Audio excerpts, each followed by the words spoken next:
So I'm back pretty much a month after the event.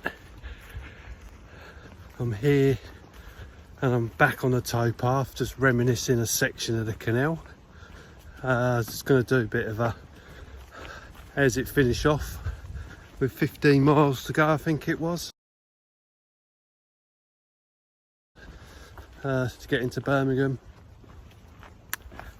Any lessons learned, things to take, anything that's helpful for anyone thinking of doing this or any long distance walk, and yeah, I'll take it from there. But we made it successfully into Gas Street Basin at 6:25, I think it was, in the morning, which ended up being exactly 72 hours. So we did 148 miles in the end to get from London to Birmingham. Completed 304,000 steps, which was absolutely bonkers, really. Yeah, there's this, what a challenge, experience, stay with us forever. As I don't think many people walk it in the time frame that we did. I think quite a few people do it in 5 days, 7 days. It's quite extreme, but we was doing it for charities and it needed to be a good challenge. So we went with doing it in 3 days, and we raised £3,715 for the 5 charities, which was brilliant, way above what we was expecting. Hopefully we raised a bit of awareness for those charities and they'll put it to good use. So we walked through the night, I can't even talk. So we walked through the night into Birmingham.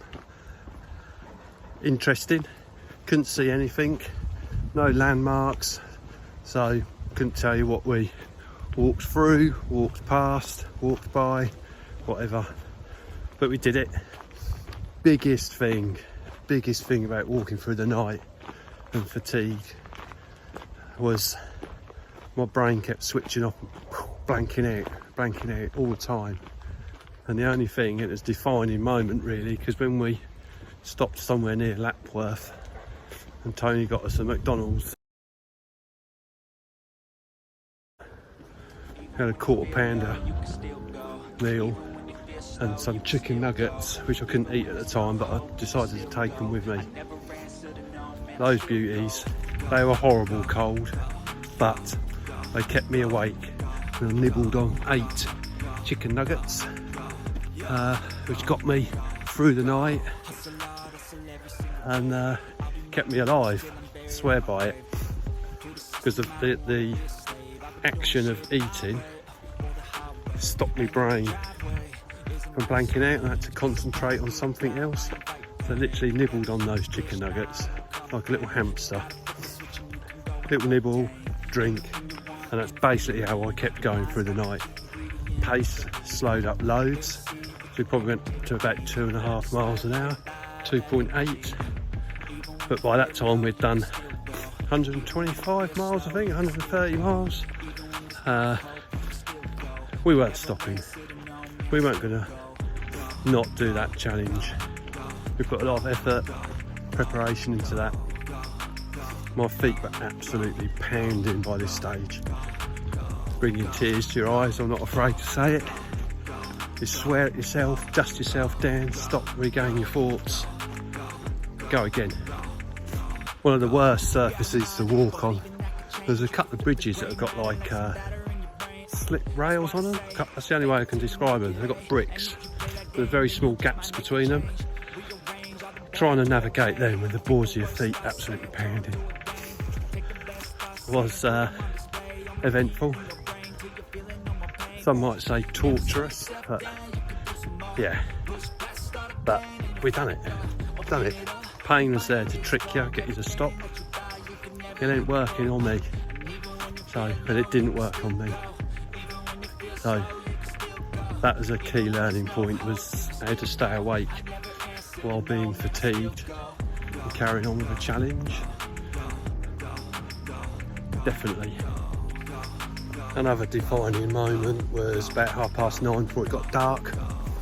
Sam's sister met us somewhere, or sometime around 9 o'clock, walked with us for about half an hour, 45 minutes, might have even been an hour, but we decided to stop at 9:30 just before it got dark so that we could check feet, take on some bit of food, change clothing, and I sent Sam's sister away with my spare pair of trainers just to remove some weight from my bag. So my ruggerised walking shoe trainers I gave her and kept in my Merrells. In hindsight, I think I should have swapped back. I think the Merrells didn't help my feet very well near the end, especially when the towpath was like jaggedy and rocky, killer. That was all right for 2.5 days in, but I think with no recovery period really between the walks, your feet, you probably start off the next day with your feet in a bit of a bad way, and then each day it got slightly worse, but the pounding in my feet was, well, I've never felt anything like it, honest with you. Pulsating, pounding, throbbing. So yeah, I think I should have changed footwear. Whether or not my decision making was not as good with fatigue, questionable, but say looking back on it, key decision. And how did I finish? My ailments at the end, so it took about 2 days for my feet to stop like pulsating and tingling. I've still, to this day, that's a month after, I've got one toe that feels a bit numb, and then the ball of my right foot, slight discomfort in it. This is the second walk I've done, which is going to be 6 miles. I did a 3-mile walk at the weekend, so 4 days ago, just to get back on it. So other than normal daily walking through my job and normal life, I've tried to not do too much. Had no leg stiffness, no issues with hips, bum, back, any of that. Not 100% sure why. Is that credit to my training before, which if anyone's seen any of my other videos, uploads, I did 440 miles of training walks. So I started back end of February and went right through until a week and a half before we started this challenge. Don't know, but the variety in this walk is there. When you say you just walk in the canal, people think it's just flat and it's all nice and smooth, and there's some bits that are completely impassable. Some bits it's almost like a BMX track, it's up and down, it's rocky, it's hard going on your feet, it's grass, it's mud. You know, the weather is a massive factor. It turns into a completely different beast. We had 3 dry days. You had a bit of water in there, a bit of rain. You're worrying about wet feet, wet clothes, might be cold. Brilliant challenge. So much so, I'm going to do it next year. And me and Sam, Tony and Neil both have unfinished business, so they should be joining us, but we're going to do it backwards. We're going to do it, not walking backwards, but we're going to do it Birmingham to London. We know the route, we know where we're stopping. We're going to do the longest day on the first day, and then ramp down in mileage to get into London. Whereas, I say, the challenge we'd just done, because of how we got into London, the earliest we could get there, the first day was the shortest day, and then we ramped up the mileage day 2 and day 3. But that's just the way it's worked out for doing it that way. But definitely doing it next year. Really good challenge. Mentally, physically, emotionally. It's got a bit of everything. I'm burping as I'm walking. Definitely got a bit of everything.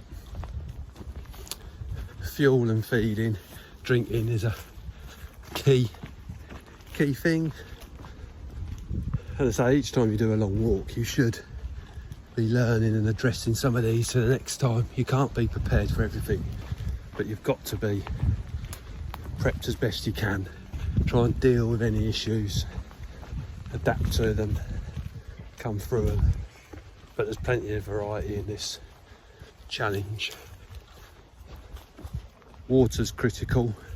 There's quite a few water points along the canal, but there was one which was locked, and if I hadn't purchased an access key from the Canal and Rivers Trust, I think we would have been in a bit of difficulty. So every one we went to was open, other than one, and that key only I think cost 10 quid, but that was worth every penny of that. So that's a must to say if anyone's doing this. You've obviously got pubs and stuff on the way, but you don't want to be jumping into pubs all the time.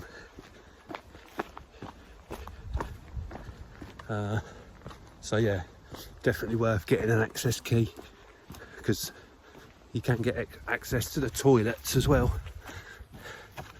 which along the way.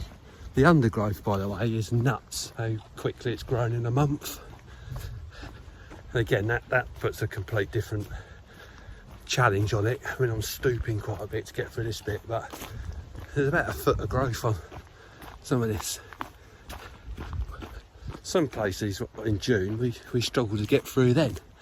Now that'll be proper difficult. And I say, you put a bit of water, a bit of rain with that, you'll be sodden.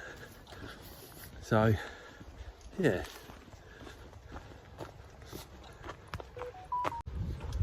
A couple of other things as well really is we had 3 phones between us, 3 battery packs. They all ran out near the end. Strava was running for about 18.5 hours on the last day, so that absolutely guzzled. So it was a bit dodgy really, maybe. But definitely something to take from that. And then we were supported, so we couldn't have done it without people supporting us on the way with drinks, food, setting up camp, support, advice on the end of a phone, encouragement. When we come into MK, obviously I had friends and family cheering us on and, you know, spurring us on, so that was all good. So that's a big thank you for all those friends, family. Made a massive difference, whether or not you was physically with us, on the end of the phone, sending us messages. Absolutely amazing. So toast to you guys. And one last funny thing, which I thought was funny, if anyone else does. Each depends on your sense of humour, but my little toes took the tubes off, took the tape off at the end of the day 3. And if anyone's seen Alien or Aliens, the film, the shape of their heads, that was the shape of my toes. So the blisters on my little toes look like alien heads. They're like weird, totally weird. So I'll leave you all alone. Hopefully this has been useful, a few learning points and helpful for a few people. But my previous videos haven't had a lot of views, but it's there. You know, if anyone's interested, just have a look back. I'll try and be as well, as honest as I, you know, how I see it, how I feel. You may recognise and feel, you know, understand what I'm saying, or you know, you might feel completely differently about some things, but hopefully it's been helpful. Thank you very much, guys.